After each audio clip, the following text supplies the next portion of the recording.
Bonjour et bienvenue sur Science Info, le seul JT des sciences sur le web. En cette période de fête, nous vous avons préparé un journal toujours aussi riche en images et en infos surprenantes. Au programme de cette édition, le bilan du sommet de Copenhague, le langage des singes décrypté, un site pour devenir un explorateur de Mars, d'impressionnantes chutes de météorites, une pile à base de papier et même un téléphone pour communiquer avec les extraterrestres. Une fois n'est pas coutume, commençons avec notre rubrique Environnement. Le sommet de Copenhague sur le climat s'est terminé récemment, et malheureusement, on ne peut que déplorer l'échec de ces négociations et de l'accord qui en a découlé. Un accord trop peu contraignant, avec pour seul objectif la nécessité de limiter le réchauffement global à 2 degrés par rapport à l'ère pré-industrielle. Mais sans aucune clarté sur les moyens d'y parvenir, ni aucun engagement chiffré sur la réduction des émissions de gaz à effet de serre. Les deux plus gros pollueurs, la Chine et les États-Unis, s'en tirent ainsi à trop bon compte.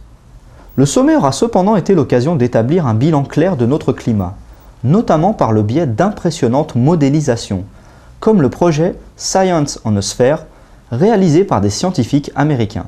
On pouvait par exemple y observer sur un globe en 3 dimensions la fonte des banquises ou la lente augmentation des températures sur Terre.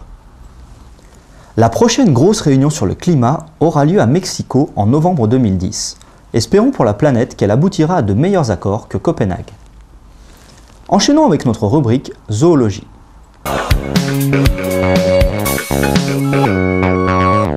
Saluons ici des travaux de chercheurs français qui sont parvenus à décrypter le langage des mônes de Campbell, une espèce de primate africain. Pendant 2 ans, l'équipe CNRS du laboratoire d'éthologie animale et humaine de Rennes a réalisé des observations dans le parc national de Taï en Côte d'Ivoire. Ils ont découvert que les mâles adultes possèdent un répertoire vocal élaboré composé de 6 cris d'alarme de base. Par exemple, hoc signifie attention aigle et boum signifie il n'y a pas de prédateur. En combinant et en répétant ces 6 mots, les mônes de Campbell peuvent composer de véritables phrases. C'est en tout cas la forme de syntaxe la plus complexe jamais découverte chez les singes. Passons maintenant à notre rubrique médecine.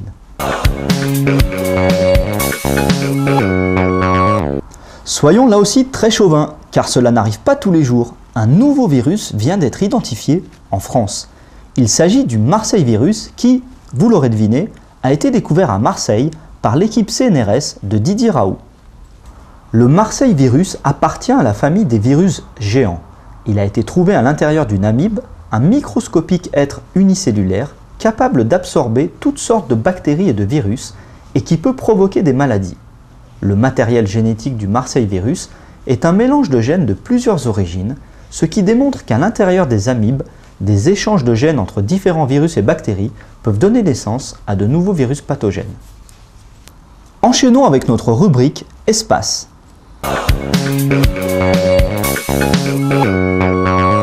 Commençons par un sympathique appel à l'aide lancé par la NASA. Depuis des années, des satellites et des robots explorent de fond en comble la planète rouge. Mais le problème est qu'il n'y a pas assez de personnel et d'ordinateurs pour exploiter les données et établir une cartographie précise. Sur le site BioMartian, Soyez un Martien, la NASA vous propose donc de participer à cette immense entreprise de cartographie. Vous vous inscrivez et vous recevrez alors des images en haute résolution prises par les instruments. Et votre mission, si vous l'acceptez, sera de placer très précisément ces images sur un fond de carte grossier, en prenant soin de faire coïncider chaque détail du relief. La NASA estime qu'1 demi-million de photos de Mars n'ont pas encore été positionnées correctement sur la surface. Donc de longues heures de jeu vous attendent pour assembler ce puzzle géant. Restons dans l'espace, ou presque, avec une vidéo très impressionnante d'une météorite passée vraiment très près de la Terre. L'événement s'est produit le 21 novembre à 21 h en Afrique du Sud. Selon les spécialistes, cette grosse météorite se serait embrasée en s'enfonçant dans l'atmosphère, puis aurait explosé à 90 km d'altitude. Il est très probable que des débris aient ensuite atterri sur notre sol. Mais les chercheurs ont rappelé que si vous trouvez une météorite dans votre jardin, vous devez d'abord la mettre à la disposition de la communauté scientifique. Et cet événement impressionnant nous permet une transition directe à notre dossier du jour. Et oui, ce dossier sera lui aussi consacré aux météorites avec une très belle exposition présentée jusqu'à fin janvier à l'université Pierre et Marie Curie. Reportage. C'est au laboratoire de minéralogie de Jussieu qu'Alain Carion, un des plus grands experts mondiaux en météorites, a mis en place une exposition basée sur sa collection personnelle. Il y a 2 vitrines d'exposition. On a classé les météorites cette année en fonction des... parce qu'il y a différentes façons de les classer, mais on les a classés comme c'est l'année de l'astronomie, on s'est raccroché aux différents types d'astéroïdes que les astronomes observent et on a reclassé les météorites en fonction des différents types d'astéroïdes. Là, vous avez une très belle photo de météore-cratère. Météore-cratère, c'est un des 170 cratères qui sont conservés à la surface de la Terre et qu'on sait être d'origine météoritique. Il fait 1400 mètres de diamètre. L'objet incident qui l'a formé faisait 70 mètres. Il y a un facteur 20 entre la taille du cratère et l'objet incident. Il est extrêmement frais, il est beau à l'échelle géologique, c'est un des plus beaux qu'on a sur Terre. En plus, il est à côté de Flagstaff, dans le nord de l'Arizona, à 3 km d'une interstate là, qui passe là-haut. Il s'est formé il y a 50 000 ans. 50 000 ans, l'échelle géologique, c'était hier. Ici, on a les chondrites carbonées. Alors, les chondrites carbonées, on pourrait en discuter pendant...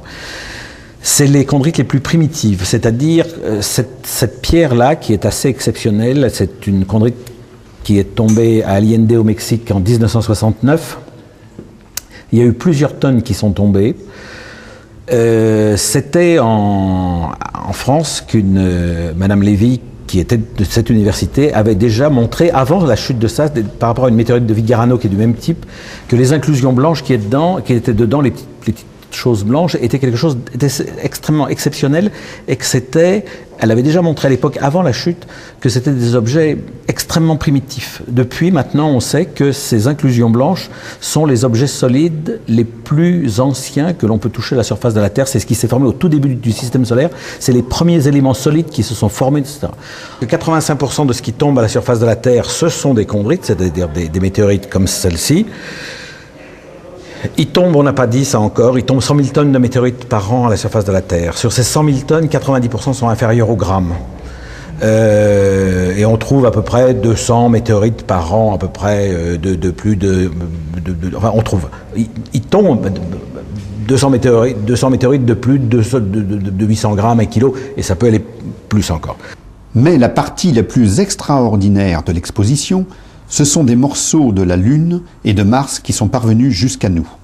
Alors donc on a 2 vitrines, une vitrine avec les météorites qui proviennent essentiellement de la ceinture des astéroïdes, parce que toutes les autres météorites proviennent de la ceinture des astéroïdes, et là on a dans cette vitrine un certain nombre de météorites qui proviennent de Mars et d'autres qui proviennent de la Lune. La Lune, c'est facile parce que les Américains ont ramené 360 kilos de marchandises lunaires, donc il est facile de faire des comparaisons avec les isotopes. Mars, c'est plus compliqué parce qu'on n'a toujours pas ramené d'échantillons, et puis c'est de moins en moins en vogue parce qu'on sait qu'on a maintenant à peu près 50 météorites d'origine lunaire et 50 martiennes. Je n'ai pas beaucoup de roches martiennes, pas beaucoup de roches lunaires. Il faut savoir que là, on est à des prix en général qui sont passablement folkloriques. On parle très facilement de plusieurs milliers de dollars le gramme, mais c'est des objets rares. C'est vrai qu'on a un morceau de Lune dans la main, quand on touche un morceau de météorite lunaire, là ici dans cette exposition, à l'entrée vous pouvez toucher un morceau de Lune, un morceau de Mars, et puis toucher un morceau d'Allende. Allende, je vous disais tout à l'heure, les inclusions sont les choses les plus anciennes qu'on a à la surface de la Terre. C'est quand même un peu émouvant. Bien, passons à notre rubrique high-tech. Des chercheurs de l'université Stanford, aux États-Unis, ont réussi à fabriquer une incroyable pile à base de papier. Pour leur démonstration, ils ont utilisé un simple morceau de papier d'imprimante, qu'ils ont recouvert avec une encre noire très spéciale, à base de nanotubes de carbone et de nanofils d'argent. Cette potion magique transforme le papier pour le rendre très conducteur. Et avec ce papier, les scientifiques ont même pu fabriquer une batterie capable d'alimenter une petite lampe. Ces batteries auraient l'avantage d'être bon marché et leurs applications sont innombrables, depuis les téléphones portables jusqu'à la voiture électrique. Finissons ce JT avec notre rubrique insolite.